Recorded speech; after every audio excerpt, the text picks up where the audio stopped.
beautiful girl that I met made in Japan. The beauty of her face was beyond my wildest dreams. I'm walking down this road of mine, this road that I call home. So am I wrong for thinking that we could be something for real? No, am I wrong for trying to reach the things that I can't see? But that's just how I feel. But that's just how I feel. That's just how I feel. Trying to reach the things that I can't see. Bismillahirrahmanirrahim. Assalamualaikum warahmatullahi wabarakatuh. Kami dari Universitas Muhammadiyah Makassar.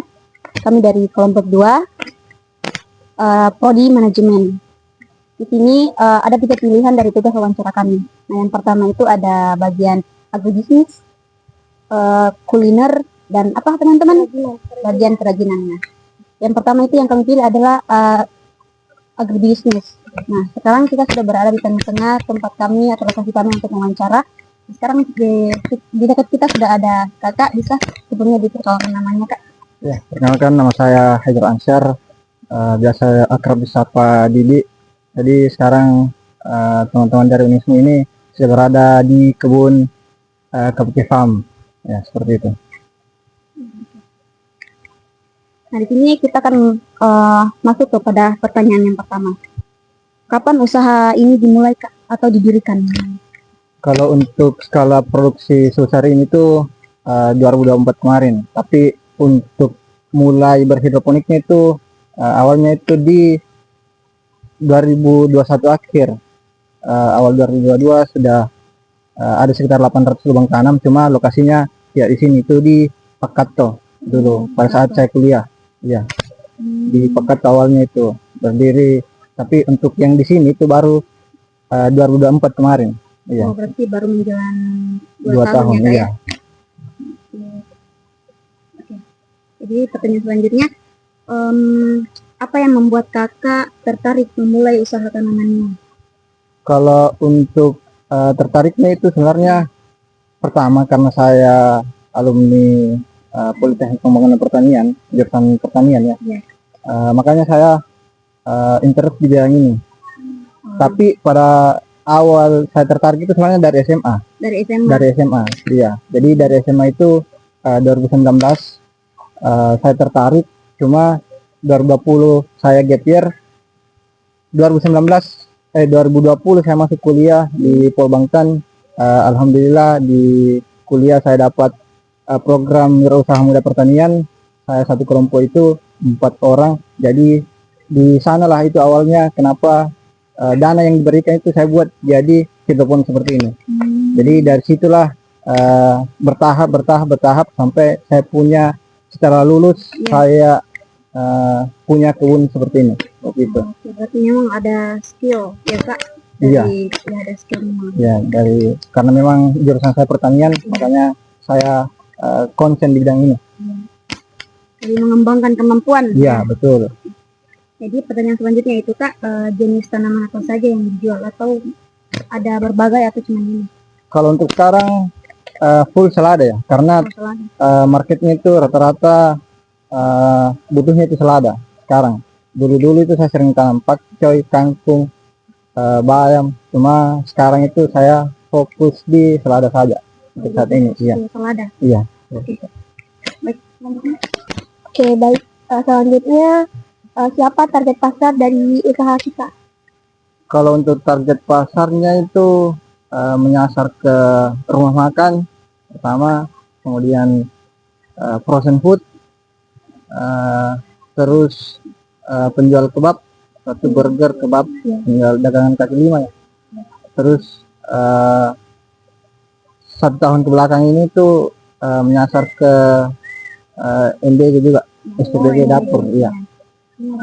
Kemudian ada beberapa resto seperti itu. Jadi dagang maskernya itu lumayan general atau umum ya. Iya. Oke, baik. Selanjutnya bagaimana cara mendapatkan bibit tanaman? Kalau untuk bibitnya itu rata-rata yang saya pakai untuk sekarang itu adalah hasil dari produksi teman-teman sendiri. Jadi iya, jadi bukan dari pabrikan. Ada beberapa yang pabrikan, cuma 80% yang saya pakai di sini itu hasil dari pembenihan yang dilakukan oleh teman-teman sendiri yang ada di Jawa. Ya, jadi saya beli bisnisnya itu karena pertama hasilnya bagus, kemudian cukup murah, makanya bisa menekan harga pokok produksi. Makanya itu yang saya pakai. Tapi di beberapa kesempatan atau di waktu-waktu tertentu itu saya pakai benih yang langsung dari pabrikan supaya hasilnya bagus. Jadi tergantung situasinya seperti itu. Iya. Baik. Selanjutnya, apa kendala yang paling sering dihadapi dalam menjalankan usaha ini? Kalau kendala sih sebenarnya tergantung kondisinya juga. Kalau panas seperti ini, rata-rata kendalanya itu ada di penyakit. Iya, penyakit. Bukan. Busuk akar. Kalau hama kan semacam hewan. Kalau penyakit kayak jamur, apa dan lain-lain. Jadi ini kalau panas seperti ini itu biasanya penyakit busuk akar karena suhu airnya itu kadang tinggi, makanya timbul jamur di dalam air. Jadi itulah yang menyebabkan biasa busuk akar. Terus kendala lainnya itu di bulan-bulan seperti ini itu masuk bulan 7, 8, 9 itu pasar memang lagi kurang baik untuk hidroponik. Ya, karena banyak selada-selada konvensional yang masuk ke pasaran sehingga market biasanya itu lebih pilih ke selada konven. Jadi untuk kendalanya di musim kemarau itu seperti itu. Tapi di musim hujan juga rata-rata biasa hama, penyakit dan lain-lain itu sama, hampir sama. Ya, seperti itu, Kak. Baik. Bagaimana cara proses perawatan tanaman sebelum dijual? Kalau untuk perawatan tanaman sebelum dijual kayak pasca panennya begitu ya. Iya. Kalau pasca panennya biasa cuma disortir saja, disortir terus di packing, itu selesai. Antar saja ke pelanggan, nanti dia sendiri yang siap dan lain-lain. Jadi kita di sini tuh cuma panen, sortir, packing, selesai seperti itu. Iya. Diantar. Iya, diantar. Kita yang antarkan, saya yang antarkan ke pelanggan. Baik, maaf Kak sebelumnya. Kalau tidak keberatan boleh ditahu kisaran berapa biasa omset Kak setiap bulannya Kak? Kalau untuk omset ya seperti tadi yang saya bilang, untuk di bulan-bulan tertentu itu rata-rata kalau saya rata-ratakan itu kalau skala produksi sebesar ini sekitar 2000 lubang tanam pendewasaan itu per bulannya bisa 7 sampai 8. Ya, itu rata-ratanya. Tapi di waktu-waktu tertentu itu bisa naik sampai 10, 12, ya. Iya. Iya, karena kan seperti tadi yang saya katakan bahwa di bulan-bulan 7, 8, 9 itu biasa rata-rata pasar itu agak goyang sedikit. Iya. Jadi unggulnya itu hidroponik tidak sedih musim penghujan. Iya. Selanjutnya Kak, bagaimana cara Kak mengelola biaya operasional sehari-hari di sini? Terus kalau untuk pencatatan keuangannya pakai sistem yang bagaimana Kak? Kalau untuk kelola operasional ya sama mungkin seperti yang pengusaha-pengusaha lain jalankan. Ya, saya pisahkan antara uang operasional, uang omset apa dan lain-lain, uang aset. Sama seperti secara umum lah yang orang lain jalankan. Untuk apa tadi pertanyaannya? Untuk sistem pencatatan. Oh, sistem pencatatan keuangannya ya. Kalau untuk sistem pencatatan keuangannya itu sebenarnya saya masih manual karena kebetulan saya kalau di sistem kayak Word, Excel apa dan lain-lain itu saya kurang seret. Nah, masih belum seret. Jadi saya lebih suka tulis menulis ya, karena saya lebih sering buka bukunya saya itu saya lebih suka kalau tiba-tiba waktu pencatatan setelah menjual itu langsung saya tulis. Biasa kalau mungkin di HP atau di tab kita buka HP biasa lain saja dibuka dulu. Jadi kadang dilupa. Jadi lebih mending saya sekarang saya pakai sistem manual saja dulu. Ya, seperti itu. Kalau boleh tahu Kak, jam operasional usaha Ta biasanya dari jam berapa sampai jam berapa? Terus apa saja fasilitas atau perlengkapan utama yang kita gunakan selama ini? Kalau untuk jam operasional sebenarnya tidak menentu ya. Iya, tidak menentu. Apalagi biasa kan kalau kita ada kerjaan, mau mempercepat kerjaan atau mau mengefisienkan waktu, otomatis malam kerja. Karena kan lokasinya juga dekat samping rumah, jadi tidak ceritanya jamnya itu tidak menentu ya. Kalau untuk apa tadi fasilitas kayak bagaimana itu yang kita gunakan untuk menanam yang kayak gini Kak, selada?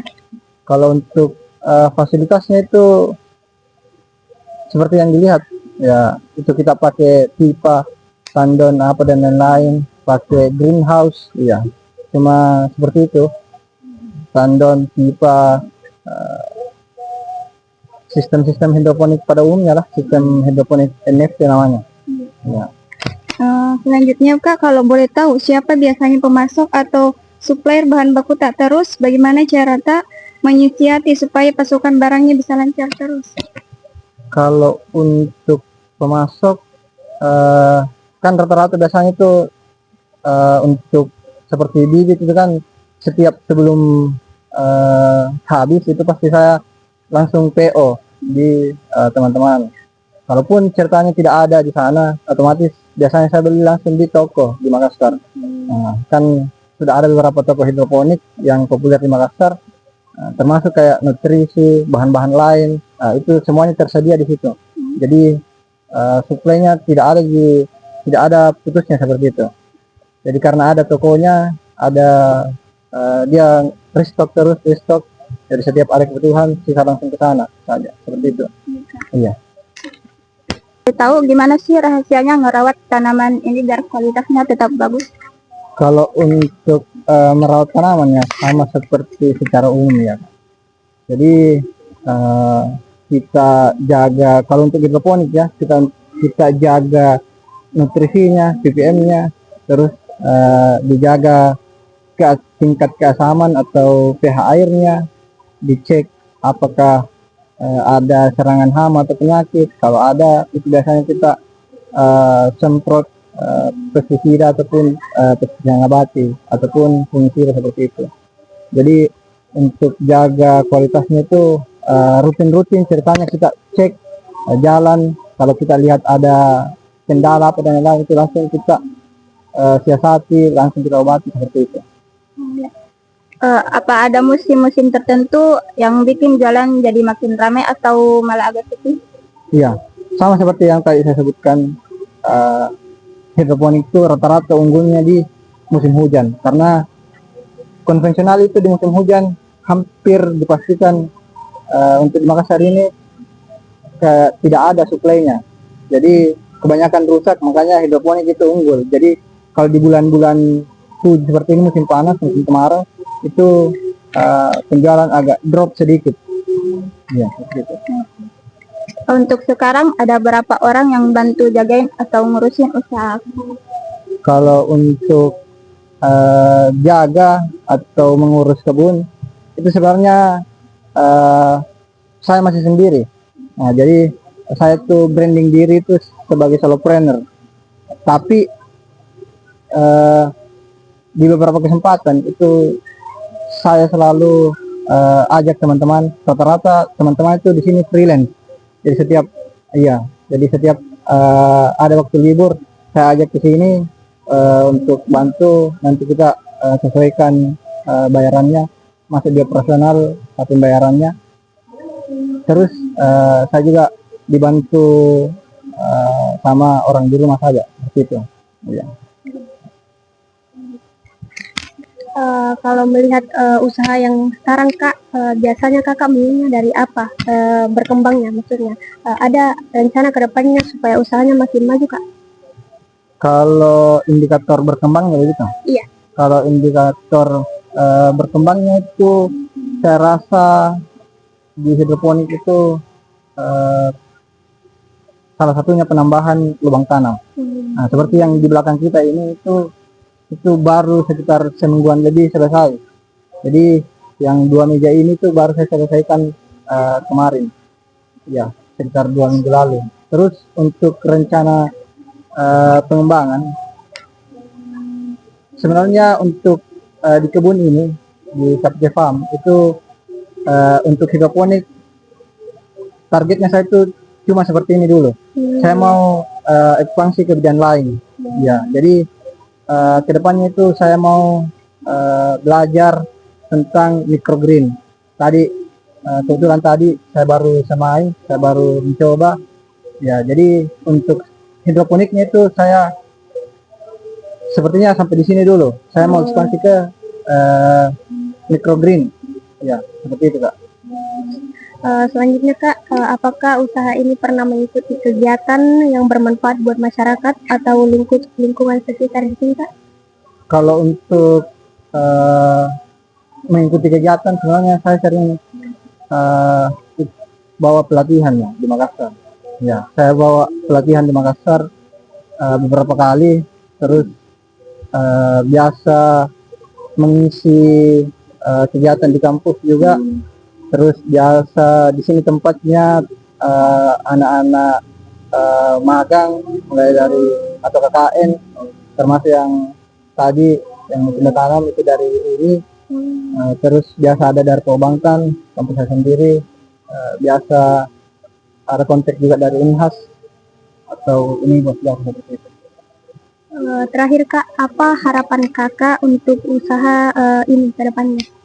Kalau harapan saya sih cukup bagaimana supaya usaha seperti ini tuh banyak dilirik oleh anak-anak muda. Ya, karena rata-rata yang saya lihat yang punya kebun seperti ini itu rata-rata bukan dari lulusan atau jurusan pertanian.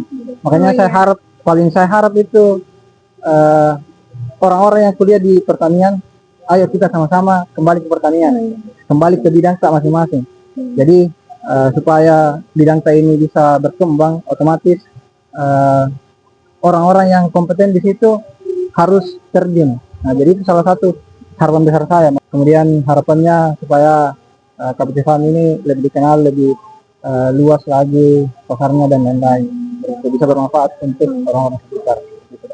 Oke, baik, itulah tadi wawancara pertanyaan kami dan jawaban yang diberikan kepada Kakak untuk kami. Saya mengucapkan untuk terima kasih kepada Kakak yang telah memberikan memberikan jawaban dari pertanyaan kami, atas kesediaannya, atas waktunya yang diberikan kepada kami, yang diluangkan kepada kami, dan tentunya apa yang diberikan kepada kami itu untuk penelitian kami ini atau wawancara kami sangat bermanfaat untuk kami. Dan harapan kami atau doa kami bersama teman-teman untuk usahanya Kakak tentunya semoga semakin berkembang, tentunya semakin dikenal banyak orang, semakin meluas. Mungkin cukup sekian. Assalamualaikum warahmatullahi wabarakatuh.